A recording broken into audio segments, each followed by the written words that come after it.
আসসালামু আলাইকুম সুপ্রিয় শিক্ষার্থীরা, নবম ও দশম শ্রেণীর পদার্থবিজ্ঞান দ্বিতীয় অধ্যায় গতি, রাজশাহী বোর্ড 2017। এখানে একটি চার্ট দেওয়া আছে বেগ বনাম সময়ের। সময় 0 সেকেন্ডে বেগ ছিল 0, 4 সেকেন্ডে 10, 8 সেকেন্ডে 20, 12 সেকেন্ডে 30, 16 সেকেন্ডে 40, 20 সেকেন্ডে 50 এবং 24 সেকেন্ডে বেগ হলো 60 মিটার পার সেকেন্ড। তো আমরা ক খ দ্রুত করে নিই। মাত্রা কাকে বলে? আমরা পূর্বে অনেক প্রশ্নে করেছি, তবে আমি চাই তোমরা একই প্রশ্ন বারবার চর্চা করার মানসিকতা তৈরি করো। তাহলে মাত্রা কাকে বলে? কোনো ভৌত রাশিতে উপস্থিত মৌলিক রাশিগুলোর সূচককেই রাশিটির মাত্রা বলে। যে কোনো ভৌত রাশিতে যতগুলো মৌলিক রাশি থাকবে তাদের সূচককেই রাশিটির মাত্রা বলে। 6 নম্বর প্রশ্ন, বস্তুর ওজন পৃথিবীর বিভিন্ন স্থানে বিভিন্ন হয় কেন? ব্যাখ্যা করো। কারণ ওজন হচ্ছে W = mg, আর জি হলো gm/r²। জি হচ্ছে মহাকর্ষীয় ধ্রুবক, এম পৃথিবীর ভর, আর পৃথিবীর ব্যাসার্ধ। মহাকর্ষীয় ধ্রুবক পৃথিবীর ভর এটি আমাদের একই হলেও পৃথিবীর ব্যাসার্ধ কিন্তু একই নয়। পৃথিবীর বিভিন্ন স্থানে পৃথিবীর ব্যাসার্ধ বিভিন্ন হয়, তাই বিভিন্ন স্থানে ত্বরণের মানও বিভিন্ন হয়। ত্বরণের মান বিভিন্ন হওয়ার কারণে ওজনও বিভিন্ন হয়। তো আমরা বিষয়টা একটু দুই ভাবে করবো, নাম্বারটা আমাদের যেভাবে পছন্দ হয়। একটা হচ্ছে আমরা এইভাবে লিখে দিতে পারি, বস্তুর ওজন অভিকর্ষ ত্বরণের উপর নির্ভর করে। আমরা কিছুক্ষণ আগেই দেখলাম পৃথিবী সম্পূর্ণ গোলাকার নয়, এর ব্যাসার্ধ সর্বত্র সমান নয়। মেরু অঞ্চলে পৃথিবীর ব্যাসার্ধ সবচেয়ে কম এবং বিষুব অঞ্চলে সবচেয়ে বেশি। এতে মেরু অঞ্চলে অভিকর্ষ ত্বরণের মান সবচেয়ে বেশি এবং বিষুব অঞ্চলে সবচেয়ে কম হয়। এর জন্য বস্তুর ওজন পৃথিবীর বিভিন্ন স্থানে বিভিন্ন হয়। বিষয়টা আমরা এভাবেও করতে পারি। আবার দেখো এভাবে করলে কেমন হয়, পৃথিবীর সকল দেশে আমার ওজন সমান নয়, কারণ পৃথিবী সম্পূর্ণ গোলাকার নয়, যার দরুন পৃথিবীর ব্যাসার্ধ আর সব জায়গায় সমান হয় না। অর্থাৎ পৃথিবী তো আমাদের এইরকম, কোথাও দেখো ভূপৃষ্ঠ হতে কেন্দ্রের দূরত্ব বেশি, আবার কোথাও দেখো কম, বিভিন্ন রকম আছে। তো আর এর মান, আর হচ্ছে পৃথিবীর ব্যাসার্ধ, এটা কোনো জায়গায় সমান নয়। কিন্তু আমরা ত্বরণের সূত্র কি জানি? G = gm/r²। জি হচ্ছে মহাকর্ষীয় ধ্রুবক আর এম হচ্ছে পৃথিবীর ভর, এই দুটো আমাদের ধ্রুবক। কিন্তু আর এটা বিভিন্ন জায়গায় অর্থাৎ বিভিন্ন অঞ্চল ভেদে বিভিন্ন হয়। আর ব্যাসার্ধ পৃথিবীর কেন্দ্র থেকে যে দেশে বা যে অঞ্চল যত দূরে বা কাছে, তার জন্য আর এর মান তত বেশি বা কম হবে, যার ফলে জি এর মানও কম বা বেশি হয়। আর আমরা জানি ওজন, মানুষের ওজন বলো, যে কোনো বস্তুর ওজন, যে কোনো বস্তুর ওজনের সূত্র হচ্ছে W = mg। তাহলে জি এর উপর নির্ভরশীল হচ্ছে ওজন। তাই বলা যায় যেখানে জি এর মান বেশি সেখানে আমাদের ওজনও বেশি। জি এর মান বেশি যে দেশে বা যে স্থানে, সেখানে ওজনও বেশি বা কম। যেখানে জি এর মান কম হবে, সরি, জি এর মান বেশি যে দেশে সে স্থানে ওজনও বেশি, আর কম হবে যেখানে সে কম হবে সেখানে যেখানে জি এর মান কম হবে। যাই এটা একটু উল্টা করে নিবা, কম হবে সেখানে যেখানে জি এর মান কম হবে। তো ভাষাগত একটু প্রবলেম আছে এই বাক্যটাতে, তোমার সাজিয়ে নিবা। পরে কি আছে, উদ্দীপকের তথ্যের আলোকে ষষ্ঠ সেকেন্ডে অতিক্রান্ত দূরত্ব নির্ণয় করো। পূর্বে আমরা কুমিল্লা বোর্ডে এরকম একটা প্রশ্ন করেছি, 20তম সেকেন্ডে অতিক্রান্ত দূরত্ব করেছি। এটা 6তম সেকেন্ডে অতিক্রান্ত দূরত্ব নির্ণয় করতে হবে। তো এটা আমি বরাবরই তোমাদের দুই ভাবে দেখাই। তো একই প্রশ্ন আমরা বারবার চর্চা করার মানসিকতা তৈরি করব, তাহলে আমরা পড়া ভালো শিখতে পারবো। তো উদ্দীপকের তথ্যের আলোকে আমরা ষষ্ঠ সেকেন্ডে অতিক্রান্ত দূরত্ব নির্ণয় করতে হবে। ষষ্ঠ সেকেন্ড মানে কি? 6তম সেকেন্ডে। 6তম সেকেন্ডে অতিক্রান্ত দূরত্ব, 6তম সেকেন্ডে আমাদের অতিক্রান্ত দূরত্ব নির্ণয় করতে হবে। আমরা টিতম সেকেন্ডের একটি সূত্র জানি, u + ½ a 2t-1। কিন্তু এই প্রশ্নে তো এ দেওয়া নেই, এ আমাদের নির্ণয় করতে হবে। এ কিভাবে নির্ণয় করব? 6তম সেকেন্ডে আমাদের অতিক্রান্ত দূরত্ব নির্ণয় করতে হবে। তো আমরা এই যে আমাদের একটা চার্ট দেওয়া আছে, এই চার্ট থেকে আমরা এই গতিশীল বস্তুর, গাড়ি হোক আর যাই হোক, একটা গতিশীল বস্তুর আমরা ত্বরণ পাবো। কারণ এখানে কি হয়েছে, সরি, এখানে দেখি বেগ বৃদ্ধি পাইছে, এখান থেকে 10, এখানেও 10, তাহলে ত্বরণ কতটুকু চলছে, এখানেও 10, এখানেও 10, এখানেও 10, এটা সম্পূর্ণ পথ সুষম ত্বরণে চলেছে। তো আমরা যদি দেখো এর বেগের পার্থক্য 0 থেকে যদি 60 নিই, তাহলে 24 সেকেন্ড দ্বারা ভাগ করলে আমাদের ত্বরণ বের হয়ে যাবে। আমরা ত্বরণের সূত্র জানি, বেগের পরিবর্তন ভাগ সময়। আবার যদি আমরা 50 নিই, তাহলে 20 সেকেন্ড দ্বারা ভাগ করলে আমাদের ত্বরণ বের হয়ে যাবে। আবার যদি শেষ বেগ আমরা 40 নিই, তাহলে 16 সেকেন্ড দ্বারা ভাগ করলে আমরা বিভিন্ন ভাবে ত্বরণ বের করতে পারি। আমি এটা তোমাদের বোঝাতে চাচ্ছি। এখানে পুরো পথটি শেষ সুষম ত্বরণে চলেছে। তো আমরা যদি 20 সেকেন্ড নেই, 0 থেকে 20 সেকেন্ড, 20 থেকে 0 বাদ দিলে 20ই থাকবে। 20 কে যদি 8 দ্বারা ভাগ করি, আমাদের 2.5 হবে। আমরা দেখো আর শেষের বেগ কি আছে, ত্বরণ নির্ণয়ের জন্য আমরা যে কোনো বেগকে এখানে ব্যবহার করতে পারবো, কারণ পুরো পথটি, সম্পূর্ণ পথটি শেষ সুষম ত্বরণে চলেছে। তাহলে আমরা শেষ বেগ ধরেছি 60, আদি বেগ 0, আর এই 0 থেকে 60 বেগ হতে সময় লেগেছিল 24 সেকেন্ড। 24 সেকেন্ড, আমরা এই 24 দ্বারা ভাগ করে 2.5 পাই। আবার যদি আমরা 50 বেগ ধরি শেষ বেগ, তাহলে 20 দ্বারা ভাগ করলেও আমরা 2.5ই পাবো। যদি আমরা 10 ধরি, তাকে 4 দ্বারা ভাগ করলেও 2.5ই পাবো, কারণ এটা সুষম ত্বরণে ছিল। এখন আমাদের 6তম সেকেন্ডের জন্য এই টি এর মান হবে 6। 6তম সেকেন্ডের জন্য টি এর মান 6, টি এর মান 6 বসিয়ে দিয়ে আমরা এখন ত্বরণ নির্ণয়, 6তম সেকেন্ডের অতিক্রান্ত দূরত্ব নির্ণয় করতে পারবো। এখন 6তম সেকেন্ডে অতিক্রান্ত দূরত্বটা কি, আমি তোমাদের দেখো বারবার একই জিনিস বোঝাচ্ছি, আগের প্রশ্নে এরকম বোঝাইছি। ধরো এইটুকু হচ্ছে 0 থেকে 1, তাহলে এই প্রথম যেটুকু দূরত্ব, এইটুকুকে আমরা বলবো প্রথম সেকেন্ডে অতিক্রান্ত দূরত্ব। এইভাবে 1 থেকে 2 এর দ্বিতীয় সেকেন্ডে, এইভাবে 2 থেকে 3 সেকেন্ডে, এইভাবে 3 থেকে 4 সেকেন্ডে, এটা হচ্ছে চতুর্থ। এইরকম করে 5 থেকে 6 সেকেন্ড এইটুকু যে দূরত্ব অতিক্রম করবে, আমরা যদি এখানে 5 থেকে 6 দিই, 5 থেকে 6, 5 থেকে 6 সেকেন্ডে, অর্থাৎ 6 সেকেন্ডের অতিক্রান্ত দূরত্ব থেকে যদি 5 সেকেন্ডের অতিক্রান্ত দূরত্ব মাইনাস করি, তাহলে আমাদের ষষ্ঠ বা 6তম সেকেন্ডের অতিক্রান্ত দূরত্ব বের হবে। তো এটা আমরা এইভাবে এই সূত্র দিয়ে শর্টকাটে করতে পারি। আবারও দেখো আমরা এটাকে করব এভাবে, আমি পরামর্শ দিব তোমরা যেন এইভাবে করো। উদ্দীপক হতে পাই আপাতত এসএসসি লেভেলের জন্য, বস্তুর আদিবেগ ইউ ইকুয়াল 0, তার ত্বরণ এখানে নির্ণয় করে নিতে হবে। আমরা ত্বরণ বেগের পরিবর্তনকে সময় দ্বারা ভাগ করব, 2.5 মিটার পার সেকেন্ড স্কয়ার হবে। এখন আমরা 6তম সেকেন্ডে বা ষষ্ঠ সেকেন্ডে অতিক্রান্ত দূরত্ব নির্ণয়ের জন্য 6 সেকেন্ডের অতিক্রান্ত দূরত্ব বের করব এবং 5 সেকেন্ডের অতিক্রান্ত দূরত্ব বের করব। বের করে আমরা মাইনাস করে দিব, করলি ষষ্ঠ সেকেন্ড বা 6তম সেকেন্ডের অতিক্রান্ত দূরত্ব বের হবে।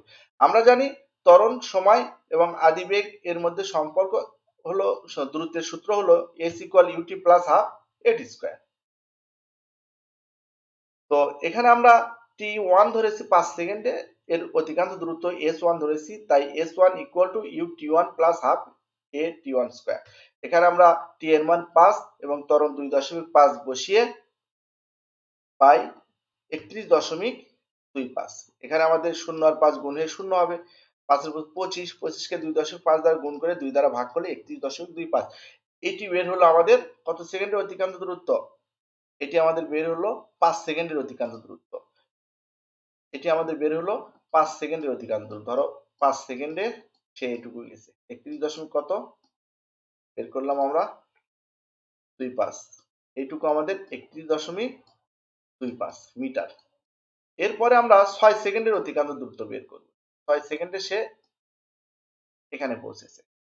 তাহলে 6 সেকেন্ডের অতিক্রান্ত দূরত্বের জন্য আমরা t2 এর মান 6, এর ত্বরণ তো একই, এখানে সুষম ত্বরণে চলেছে, ইউ আদিবেগও 0ই, তো 0 বসিয়ে দিলাম, শুধু t2 এর মান 6 বসাইলাম, এটা গুণ করলাম, 0 এর সাথে 6 গুণ করলে 0ই হয়, 6 এর উপর স্কয়ার করলে 36, 2.5 দ্বারা গুণ করে 2 দ্বারা ভাগ করে আমরা পাই 45। তাহলে আমরা 6 সেকেন্ডের অতিক্রান্ত দূরত্ব 45 মিটার।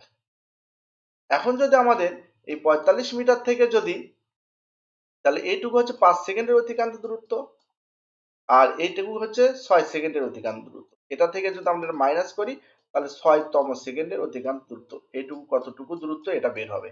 তাহলে 6তম সেকেন্ডের অতিক্রান্ত দূরত্ব আমরা কি করব, S2 থেকে S1 মাইনাস করব, S2 minus S1, S2 45, S1 31.25 minus করলে 13.7 অর্থাৎ 13.75 মিটার।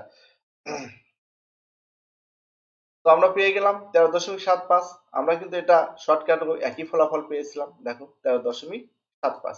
তোমরা নিশ্চয়ই তম সেকেন্ডের অতিক্রান্ত দূরত্বটা নিশ্চয়ই বুঝেছো। এরপরের প্রশ্ন হচ্ছে ঘ, প্রদত্ত তথ্যের আলোকে লেখচিত্র অঙ্কন করো এবং এর ঢাল নির্ণয় করো। তো এখানে সময় বৃদ্ধির সাথে সাথে বেগও বৃদ্ধি পাইছে। যেমন 0 সেকেন্ডে বেগ ছিল 0, 4 সেকেন্ডে বেগ 10, 8 সেকেন্ডে বেগ 20, 12 সেকেন্ডে বেগ 30, 16 সেকেন্ডে বেগ 40, 20 সেকেন্ডে বেগ 50, 24 সেকেন্ডে বেগ 60 মিটার পার সেকেন্ড। তাহলে আমরা এগুলো একটি গ্রাফে বসিয়ে দিব। তো গ্রাফটা দেখো কেমন হবে। এটা আমাদের এক্স অক্ষ, এটা আমাদের ওয়াই অক্ষ। তাহলে এক্স অক্ষ আমাদের বৃহত্তম এক ঘরকে আমরা কত একক ধরবো, এটা সময়, এক্স অক্ষকে সময়, তার মানে এটুকু আছে কত ব্যবধান, 4 4 4 ব্যবধান করে। তাহলে আমরা এই বৃহত্তম এক ঘরকে 4 একক ধরবো, 4 একক। তাহলে 0 থেকে 4 এ যাবে, 4 থেকে 8 এ, 8 থেকে 12, 12 16 এরকম 4 করে ধরে নিলাম। আর ওয়াই অক্ষকে আমরা বেগ, ওয়াই অক্ষকে বেগ ধরবো। আচ্ছা, বৃহত্তম এক ঘরকে আমরা গ্রাফে যে তোমাদের বড় এক ঘর থাকে, এই এক ঘরকে তোমরা কত ধরবা, 10। তাহলে 10 হলে প্রথম এই বড় এক ঘর 10, এবার তারপর 20, 30, 40, 50, 60। এখন আমাদের কি করতে হবে, এটা আমাদের ওয়াই অক্ষ, এটা আমাদের, এখন আমরা মানটা নিতেছি। দেখো 4 সেকেন্ডে, 0 সেকেন্ডে অতিক্রান্ত দূরত্ব আমাদের কি ছিল, 0ই ছিল, এখান থেকে যাত্রা শুরু। তারপর 4 সেকেন্ডে অতিক্রান্ত দূরত্ব 10, তার মানে 4 থেকে 10, এখানে আমাদের একটা বুলেট পয়েন্ট দাও। তারপরে দেখো 8 সেকেন্ডে কত, 20, 8 সেকেন্ডে 20 হলে তার উপরে আরেকটা বুলেট পয়েন্ট। তারপরে 12 সেকেন্ড, দেখো 8 থেকে 20, একদম সোজা সোজা এখানে একটা বুলেট পয়েন্ট দিয়ে দিবা। 12 থেকে কত, 30, 12 থেকে 30 একটা বুলেট পয়েন্ট দিয়ে দাও, এই যে দিছো। তারপরে 16 থেকে 40 এখানে একটা বুলেট পয়েন্ট দিয়ে দাও, দিছো তো, হ্যাঁ। তারপরে 20 থেকে 50 এখানে দিয়েছো তো। তারপরে 24 থেকে 60, এইভাবে সে বৃদ্ধি পাচ্ছে। এখানে এই গ্রাফটা হবে এরকম মূল বিন্দুগামী একটি ঢাল। তাহলে এই বিষয়টা আমরা কিভাবে বর্ণনা করব, দেখো উদ্দীপকের সারণী ব্যবহার করে লেখচিত্র অঙ্কন করার জন্য এক্স অক্ষ বরাবরকে সময় টি এবং ওয়াই অক্ষ বরাবরকে বেগ ভি স্থাপন করি। গাড়িটি স্থির অবস্থান থেকে যাত্রা শুরু করে বলে এর আদিবেগ 0, আদিবেগ 0 হবে, এবং তাই লেখচিত্রটি শূন্য বিন্দু থেকে শুরু হবে। কথা ঠিক তো? তো এখানে শূন্যটা কেমন যেন হয়েছে, ভালো করে দিও। এখন লেখচিত্রে আমাদের যেহেতু আমরা কি ধরেছি, এক্স অক্ষ বরাবরকে সময় আর ওয়াই অক্ষ বরাবরকে বেগ, তাহলে আমরা এই ক্রমজোরের এটা হচ্ছে এক্স, এটা হলো ওয়াই, তার মানে প্রথমটা সময় পরেরটা বেগ, প্রথমটা সময় পরেরটা বেগ, প্রথম সময় পরে বেগ, প্রথম সময় পরে বেগ। এইগুলো আমরা কয়েকটি বিন্দু পেলাম। কয়টি বিন্দু পাবো, 0 0-তে একটা, দুইটা, তিনটা, চারটা, পাঁচটা, ছয়টা, সাতটা। এই বিন্দুগুলো স্থাপন করে যোগ করলে একটি মূল বিন্দুগামী সরলরেখা পাবো। এই মূল বিন্দুগামী সরলরেখাটা হচ্ছে এই যে আমাদের। তাহলে আমরা কয়টা পাইছি, দেখো 0 0-তে 1 2 3 4 5 6 7, এটি আমাদের এই যে এক্স অক্ষ হচ্ছে সময়, ওয়াই অক্ষ হলো বেগ। তাহলে আমরা যোগ করলে একটি মূলবিন্দুগামী সরলরেখা পাবো বা পাওয়া যাবে। এখন আমাদের কি নির্ণয় করতে হবে, তো গ্রাফি নির্ণয় করতে বলছে না আর কিছু বলছে, অঙ্কন করো, এটুকু হলো। এর ঢাল, ঢাল নির্ণয় করো। তো ঢাল এখানে কি বোঝানো হয়েছে, এখানে হচ্ছে আমাদের এটুকু আমরা তো করছি, তারপরে আসতেছি দেখো। এখন লেখচিত্রের ওপর যে কোনো একটি বিন্দু পি নিব, পি থেকে এক্স অক্ষের ওপর পিএম লম্ব টানবো, তাহলে যে কোনো সময় ওএম এর জন্য বেগের পরিবর্তন পিএম পাওয়া যাবে। এখন আমরা যাই চিত্রে, আমরা এখানে কি করব, একটা পি নিলাম। আমরা যে কোনো বুলেট পয়েন্টে আমরা এখানেও নিতে পারি, এখানেও নিতে পারি, এখানেও নিতে পারি, এখানে নিয়েছি আমি। তো এটা এখন আমরা এই পি থেকে লম্ব আঁকবো ওয়াই অক্ষের উপর, পি থেকে লম্ব আঁকবো এক্স অক্ষের উপর। লম্ব এঁকে দাও। তাহলে পি থেকে আমরা ওয়াই অক্ষের উপর একটা লম্ব দিলাম, পি থেকে আমরা এক্স অক্ষের উপর একটা লম্ব দিলাম। তো এখন এটা আমাদের এম, এটা যদি এম হয়, পিএম ওপি, ওপি ঢাল আমাদের নির্ণয় করতে হবে। পিএম আর আমাদের এই যে এটা হচ্ছে পিএন ধরতে পারো, এটা এন ধরতে পারো, আমি ধরি নাই, আমি এটাকে ও এম বোঝাইছি। আমাদের কিন্তু এই পিএন, এটাকে যদি পিএন ধরি, এটা কিন্তু আমাদের ও এম এর সমান্তরাল, তার মানে এই PN equal to O M, আমরা পিএম কে ও এম মনে করতে পারি। আচ্ছা, তাহলে এখন পিএম বাই ও এম হলো ওপি এর ঢাল। তাহলে ওপি আমাদের এই যে মূল বিন্দুগামী ওপি, ওপি এই রেখাটা ওপি, তাহলে এর ঢালটা কি, এর ঢালটা হচ্ছে আমাদের পিএম, পিএম হচ্ছে কি আমাদের এই যে এটা, এই এটা হচ্ছে ওয়াই অক্ষের সমান্তরাল, ওয়াই অক্ষে ধরছে বেগ, আর ও এম এটা হচ্ছে পিএন এর সমান্তরাল, তার মানে এটাকে ধরেছিলাম আমরা টি। তাহলে বেগের পরিবর্তন ভাগ সময়, তো বেগের পরিবর্তন ভাগ সময়কে কি বলা হয়, বেগের পরিবর্তনকে সময় দ্বারা ভাগ করলে ত্বরণ বলা হয়। তাহলে ওপি ঢালটা কি নির্দেশ করতেছে, ত্বরণ নির্দেশ করতেছে। আমরা কিন্তু এর আগে ত্বরণ নির্ণয় করেছিলাম 2.5, এখানেও দেখো 2.5ই হবে, 30 ভাগ 12, 2.5 মিটার পার সেকেন্ড স্কয়ার। এই যে এখানে মিটার পার সেকেন্ড ছিল, বেগের পরিবর্তন ভাগ সময়, একে কি বলা হয়, ত্বরণ। তোমরা নিশ্চয়ই জানো ভি মাইনাস ইউ, এই সূত্রটা জানো। ভি মাইনাস ইউ হচ্ছে বেগের পরিবর্তন, আর সময়ের পরিবর্তন টি, এটা দ্বারা ভাগ করলে আমরা কি পাই, ত্বরণ 2.5। এই নির্ণয় লিখেছি ঢাল 2.5, যা ত্বরণ নির্দেশ করে। এখন কথা হচ্ছে আমরা অন্য জায়গায় নিলে একই মান বের হবে কিনা, অবশ্যই বের হবে। কারণ আমরা যদি দেখো এই যে 16 সেকেন্ডের অতিক্রান্ত, 16 সেকেন্ডের বেগ যদি আমরা 40 নিই, তাহলে আমাদের বেগের পরিবর্তন 40 থেকে 0 বাদ দিলে 40ই থাকে দেখো, এবং সময়ের পরিবর্তন কত থাকে, তাহলে এটা হলো আমাদের 40। আবার সময়ের পরিবর্তন আমাদের যদি 16 থেকে 0 বাদ দিই, তাহলে সময়ের পরিবর্তন কত হয়, 16।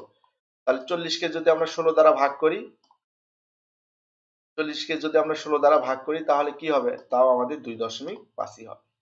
তো আমরা বিভিন্ন পয়েন্ট নিয়ে এই ঢালটা নির্ণয় করতে, নির্ণয় লেখচিত্রের ঢাল 2.5 মিটার পার সেকেন্ড স্কয়ার।